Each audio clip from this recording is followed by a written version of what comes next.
बहुत बहुत स्वागत है दोस्तों आपका मेरे एक और यूट्यूब वीडियो पे। तो दोस्तों चलिए बात कर लेते हैं मेरे म्यूचुअल फंड पोर्टफोलियो की। आज 14 दिसंबर हो चुकी है और 13 दिसंबर तक का मेरा म्यूचुअल फंड पोर्टफोलियो अपडेट हो चुका है। जैसा कि दोस्तों मैंने कल ही बताया था कि मेरे पास लार्ज कैप फंड्स इतने ज़्यादा नहीं हैं। हालांकि कल जो बढ़ोतरी हुई है वो लार्ज कैप यानी निफ्टी 50 की कंपनीज में हुई हैं, जबकि मिड कैप और स्मॉल कैप में थोड़ी बहुत गिरावट हुई थी। और कई लोग मेरे पोर्टफोलियो में आके जिन्हें बहुत ज़्यादा समझ नहीं है म्यूचुअल फंड्स की, शेयर मार्केट की, वो ये आके बोल रहे थे भैया आज तो मार्केट बहुत अच्छा जंप करी है, आज तो बहुत अच्छा मुनाफा होगा।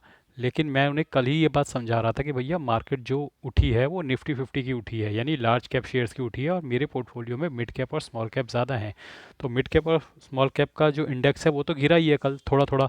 0.20 आई थिंक मिड कैप का गिरा है, 0.40 के आसपास स्मॉल कैप का गिरा है। तो ये बात मैं समझा रहा था। हालांकि मिड कैप और स्मॉल कैप में भी थोड़े बहुत लार्ज कैप फंड होते हैं और इसकी वजह से मेरा पोर्टफोलियो जो है नेट पॉजिटिव में कल क्लोज हुआ है। तो आइए बात करते हैं कितना रिटर्न मुझे मिला है। कल मुझे 2,481 रुपये यानी कि 13 दिसंबर का 2,481 रुपये का नोशनल गेन हुआ है, और जो मेरा टोटल रिटर्न है वो बढ़कर 1,10,119 रुपये हो गया है। मेरा एक्स आई आर आर 13.24% है, मेरी इन्वेस्टेड वैल्यू 26,24,000 है और मेरी करंट वैल्यू 27,34,000 है।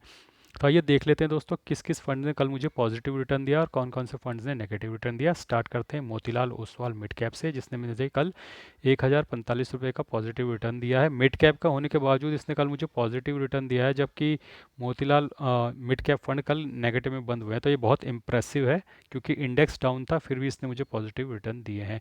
कौन स्मॉल कैप ने नेगेटिव 332 का रिटर्न दिया है। निपॉन इंडिया स्मॉल कैप ने नेगेटिव 328 का रिटर्न दिया है। H S B C large and mid cap ने 351 रुपये का पॉजिटिव रिटर्न दिया, अगेन इंप्रेसिव, क्योंकि मिड कैप डाउन था लेकिन लार्ज कैप अप था, तो अच्छा है। H D F C large and mid cap ने 170 रुपये का पॉजिटिव रिटर्न दिया है। क्वांट मिड कैप ने नेगेटिव 23 रुपये का रिटर्न दिया है। निपॉन इंडिया लार्ज कैप ने 808, ये तो प्योर लार्ज कैप है तो इसने तो कल रिटर्न देना ही था, 808 रुपये का पॉजिटिव रिटर्न दिया है। H D F C top 100 fund ने कल 1102 रुपये का पॉजिटिव रिटर्न दिया है। एडलवेज मिड कैप ने कल नेगेटिव 354 रुपये का रिटर्न दिया। आदित्य बिरला सन लाइफ पीएसयू ने 96 रुपये का पॉजिटिव रिटर्न दिया है, सरकारी चल गए। Bank of India small cap ने 178 का नेगेटिव रिटर्न दिया है। बंधन स्मॉल कैप ने 485 का नेगेटिव रिटर्न दिया है। और इन्हीं दोनों में मैंने इन्वेस्ट किया है, बैंक ऑफ इंडिया और बंधन में। देखिए तो मेरी टाइमिंग सही है ना दोस्तों, आपको समझ में आ रहा है मैं क्यों इन्वेस्ट कर रहा था इन फंड में, क्योंकि ये गिर रहे हैं। H D F C mid cap opportunities ने 43 रुपये का नेगेटिव रिटर्न दिया है। कॉन्ट लार्ज एंड मिड कैप ने 415 रुपये का पॉजिटिव रिटर्न दिया है। इन्वेस्को इंडिया पीएसयू ने 22 रुपये का पॉजिटिव रिटर्न दिया। बंधन कोर इक्विटी ने 12 रुपये का पॉजिटिव रिटर्न दिया। टाटा स्मॉल कैप फंड ने 126 रुपये का नेगेटिव रिटर्न दिया है। इन्वेस्को इंडिया मिड कैप ने 111 रुपये का पॉजिटिव रिटर्न दिया। कोटक एमर्जिंग इक्विटी फंड ने ऑलमोस्ट 29 पैसे का नो प्रॉफिट नो लॉस दिया है। कैनरा बैंक स्मॉल कैप ने 79 का नेगेटिव रिटर्न दिया है। पाराक पारिक फैक्सी कैप ने 112 रुपये का पॉजिटिव रिटर्न दिया है। Motilal Oswal B S C N ने 10 रुपये का पॉजिटिव रिटर्न दिया है। कॉन्ट इंफ्रास्ट्रक्चर ने 95 रुपये का पॉजिटिव रिटर्न दिया है। निपॉन इंडिया ने 29 रुपये का नेगेटिव रिटर्न दिया। मोतीलाल ओसवाल निफ्टी डिफेंस ने नेगेटिव 120 रुपये का रिटर्न दिया। आईसीआईसी प्रूडेंशियल भारत 22 ने 176 रुपये का पॉजिटिव रिटर्न दिया है। इन्वेस्को इंडिया इंफ्रास्ट्रक्चर ने 10 रुपये का पॉजिटिव रिटर्न दिया। H D F C defence fund ने 21 रुपये का पॉजिटिव रिटर्न दिया है। Nippon India power and infra ने 20 रुपये का पॉजिटिव रिटर्न दिया है। ये सब मिल मिला के नफ़ा नुकसान मिला मुला के कल मुझे जो मुनाफा हुआ है 2,481 रुपये का मुनाफा हुआ है। तो दोस्तों बात कर लेते हैं कि अब मार्केट में क्या खेल चल रहा है। दोस्तों जैसे कि मैंने बताया ही था कि कल जो बिकवाली हुई थी वो बिकवाली की वजह थी एल्गो ट्रिगर हुए थे। एल्गो यानी जो मशीनें होती हैं जो बड़े बड़े फंड हाउसेस के लिए काम करती हैं। और कल के वीडियो में मैंने ये भी बताया था कि आप एफआईआई का डाटा देख लेना, रात को आपको दिख जाएगा कि एफआईआई ने बाय किया होगा। और कल जब चेक किया, मैंने भी जब चेक किया और आप लोगों ने भी चेक कर लिया होगा, तो आपने पाया होगा कि एफआईआई ने कल वाकई में अच्छा खासा बाइंग करी है कैश मार्केट में। तो दोस्तों होता ये है कि जो मशीनें हैं वो एक तरीके से सेटअप की जाती हैं, जो 20 डी में, 30 डी में, 50 डी में, 100 डी में, 200 डी में पे एक ट्रिगर्स भेजती हैं।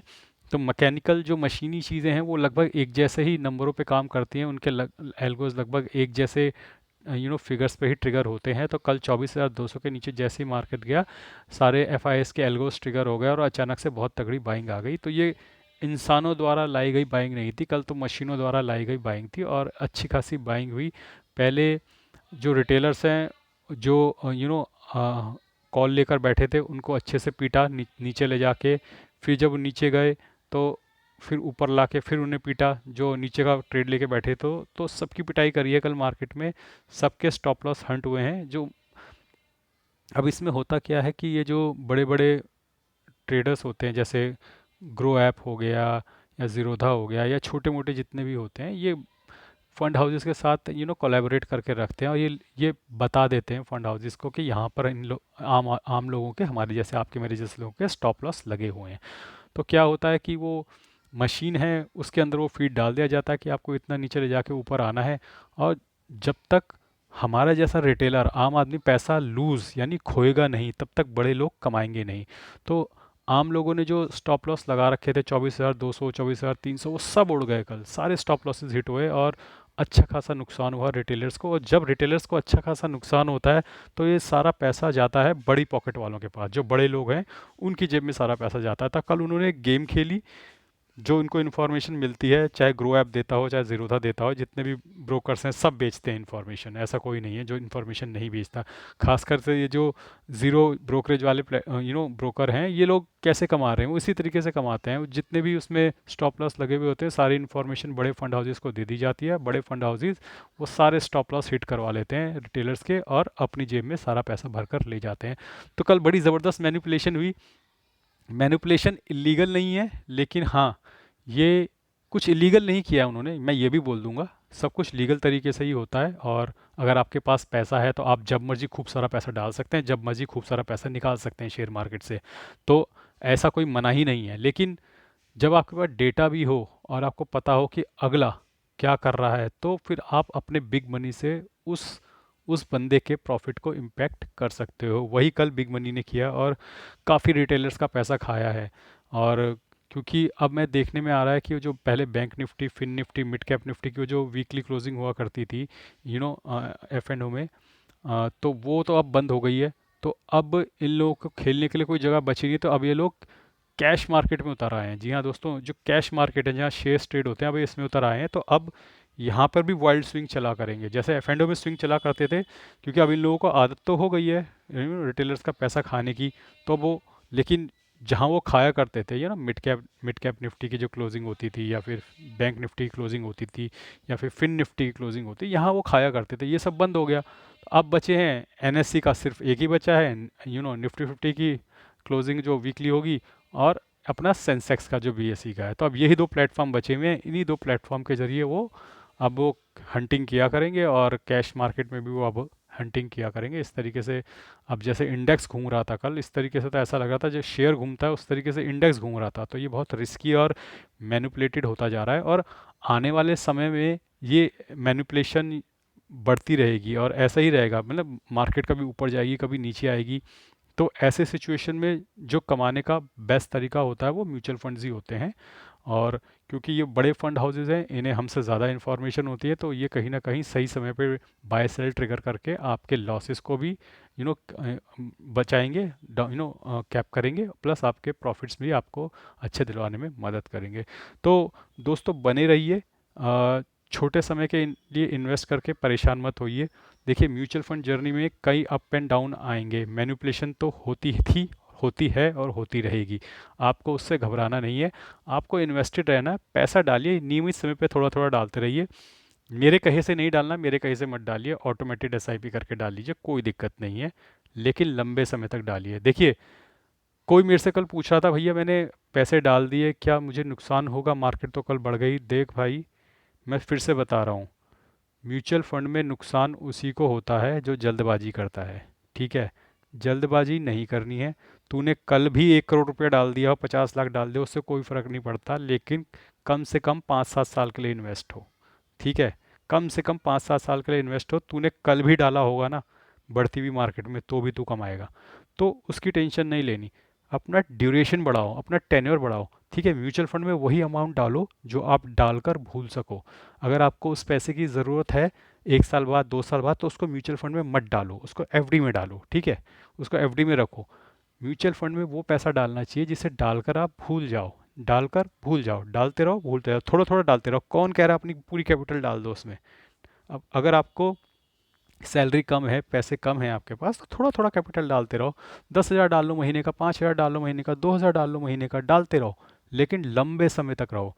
जितना लंबे समय तक टिकोगे ना, म्यूचुअल फंड में वेल्थ इससे इससे ऐसे क्रिएट नहीं होती कि आपको अच्छे रिटर्न मिल जाते हैं। म्यूचुअल फंड में वेल्थ क्रिएट होती है जब आप लंबे समय तक इन्वेस्ट रहते हो और कंपाउंडिंग को काम करने देते हो। वेल्थ बनती है कंपाउंडिंग से, ना कि शेयर के भागने से। थे शेयर तो भागेगा, लेकिन कंपाउंडिंग भी चाहिए साथ में। जब कंपाउंडिंग होगी 1 साल 2 साल 10 साल 15 साल 20 साल, तब आपका पैसा बनेगा। देखो, जो भी गरीब घर के लोग ये वीडियो देख रहे हैं या जो बहुत अच्छे फाइनेंशियली घरों से नहीं है, एक बात ध्यान रखना, अपनी पुश्तों में, आपकी पिछली पुश्तों में ऐसा कोई नहीं था जिसके पास इस तरीके के मौके रहे हों।